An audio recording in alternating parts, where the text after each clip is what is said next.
Up again at the Texas Capitol as redrawn political maps aimed at potentially sending more Republicans to Congress made a move forward in the Texas House. A key committee advanced the redistricting plan on Monday.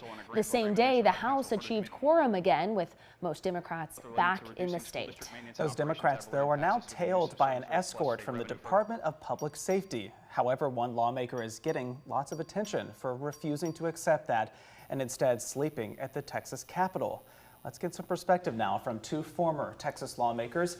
Dennis Bonnen is joining us here in person. He's a former House Speaker who represented South Texas, while Mark Strama, joining us remotely, is previously served as a Democratic representative for the Austin area. Dennis and Mark, thanks for being here again. Glad to be here.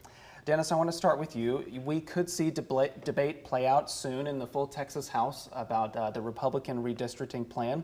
President Trump even posted on his social media platform yesterday saying he wants it passed as soon as possible. Is this pretty much a done deal that it's going to pass at this point? I think so. I mean, the House intends to have it on the House floor tomorrow, being Wednesday, and it'll be passed down on party lines. And so, yeah, I think this is done. All that you're going to have happen is what you're seeing, you know, politicalization so that you can raise money. I mean, you have a member sleeping on the House floor for fundraising, and she has a right to do it, but, you know, this is all just silliness at this point. We do want to circle back to that's Sure. gaining a lot of attention. But first, I do want to bring in Mark, because Mark, it looks even more likely that California could do the same thing as soon as this week. We know it would require voter approval to take effect there. So what do you make over what's kind of becoming an arms race into this redistricting among different states? Yeah, well, y'all know how much I hate this whole topic of redistricting. I think that it's inappropriate that we're doing it between decades. And when we do it, when we're supposed to do it after a census, I don't think politicians ought to be the ones drawing the lines. It's just too susceptible to the corruption we see now. That said, yeah, I think that the president has started an arms race, and states are going to follow this precedent. Texas has set a really bad precedent here. Other states are going to do it. I'm not sure Democrats will come out ahead from the tit for tat, but you can't fault them. You know, they didn't start this. They've just got to respond in kind. And we want to circle back to what we were saying a little bit earlier, Dennis, about some of the House Democrats now needing a DPS escort in order to leave the state capitol. Do you think that's necessary? Absolutely. Why? The reality of it is, look, these members, and you know, they have a right to do these things. I mean, that's one of the things that I think has bothered me the most in all of this. You know, everyone's making their moves and then complaining about the other guy's response to the move. You know, look, the Democrats had a right to leave. It's not a choice I would have made. I don't think it's the right choice. But with that said, if they want to flee the state, they can flee the state. The problem is then there are reactives that have to happen. There are consequences. There are reactions. And so once you've left the state for 2 weeks, killed the first session by being gone, which again, they have a right to do. I don't agree with it, but they have a right to do. When you come back, the speaker now is in a position where he can't allow you to leave again. And so of course, he's going to take the mild action of saying, we're gonna have a trooper make sure that you don't go leave the state again and cause taxpayer money and cause disruption and do this. And Representative Collier, who's chosen to sleep on the House floor, good for her, brilliant political stunt. No one's making her sleep on the House floor. It's a choice she made. And it's smart. She's raising money. She's getting media attention. Genius. But it's offensive because no one's locked her in there. She chose to do it. But there has never been a DPS trooper assigned to lawmakers who have left in the past, correct? Because when they came back, they didn't choose to leave again. And in this instance, we don't know whether they're going to come or go. And at the end of the day, there's immense focus, immense pressure. And the truth of it is, the silliness is everyone's making hay out of this. I mean, they are fundraising, they are rallying, and they should. Good for them. No problems. But this is all silliness, is what this really is. Mark, I can see you responding back here. I want to make sure we bring you into the conversation. Any response to the effort by Nicole Collier or some of the fundraising that Dennis is discussing here? I guess a couple of things. One, no doubt there's a lot of theater happening. It is also the case that Republicans have the power, because they have the majority, to redistrict when there's no reason to redistrict other than crass political partisan gain. They have that power, and Democrats in the minority have the power, as Dennis said, to break quorum to stop the bill from passing. They also indicated when they came back that they had played that card, that they knew they couldn't do it indefinitely, and that they were back for the session. As you pointed out, no one has ever assigned DPS to people who came back from a quorum break before. There's no need for it now. I agree with what Dennis said about a lot of the theatrics in politics today help people raise money. And I wouldn't be surprised if Representative Collier raises some money as a result of what she's doing. But I get the sense that she's doing this on principle. It is wrong to have them followed around by DPS. They've said they're back to stay. They've played the quorum break card, which was a card that was in their power, just as the power to do mid-decade redistricting is in the hands of the majority. This is something that is really bad for the future decorum and relationships that make the Texas legislature work when we're in session doing serious business. All of this, by the way, is obscuring the importance of what they need to be doing on flood, on disaster relief, and preventing more disasters like what happened during the Hill Country flooding on July 4th.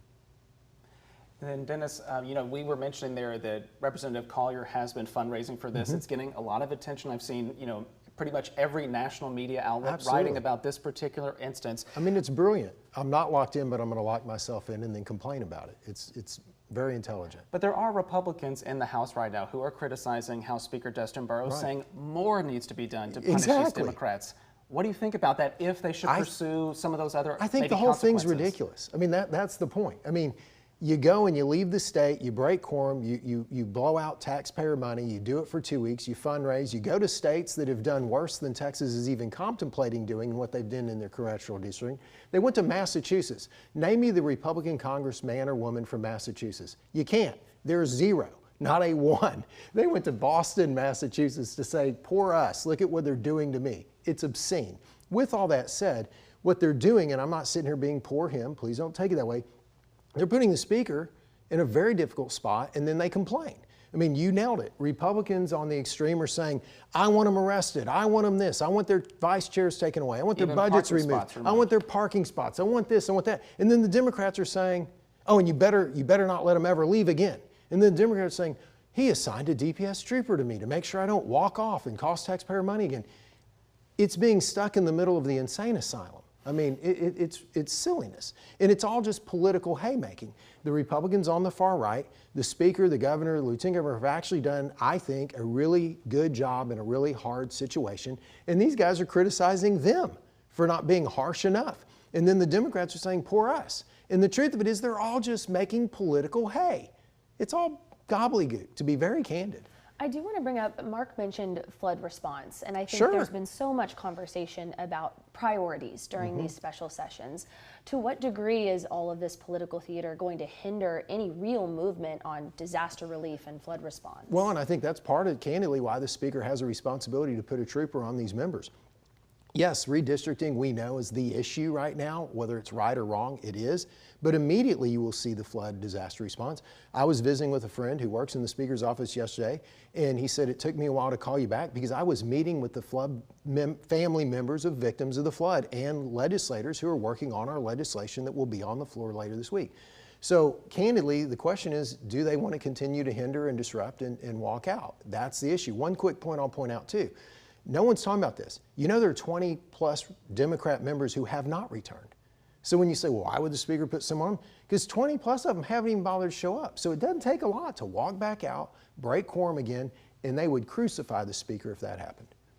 I saw Mark nodding here. Go ahead. Well, there's an easy way to prioritize flood relief, and that is to prioritize flood relief. Put it on the agenda. Every Democrat will show up, support the good policies to prevent another disaster like this past July 4th, and then deal with redistricting.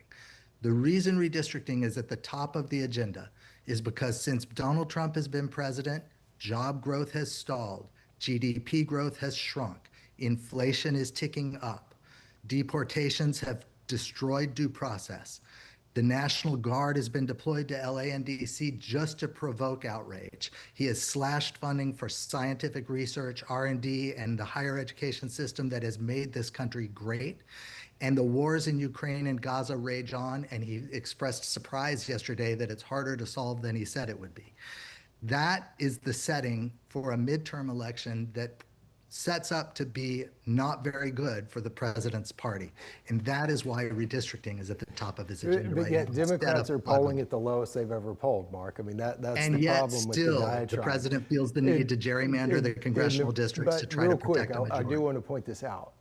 Flooding has been on the agenda the whole time, and no offense to the Democrats who left the state. Bring it up Flooding first. was on the agenda then, and it could Bring have it been up first. passed had they showed back up.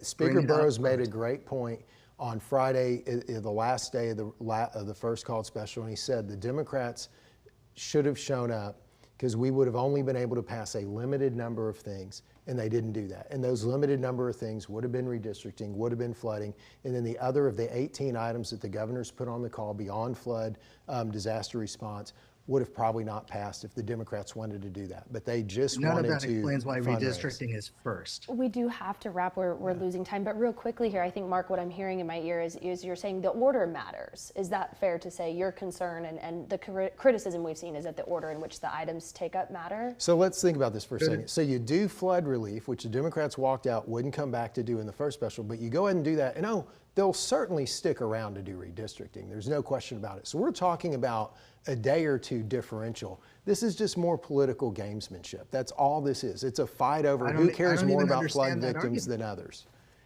I don't even understand that argument. That if you do flood relief first, you pass flood relief, then you can fight about redistricting. Well, that's the point. You open the door for them to walk out and not ever pass redistricting.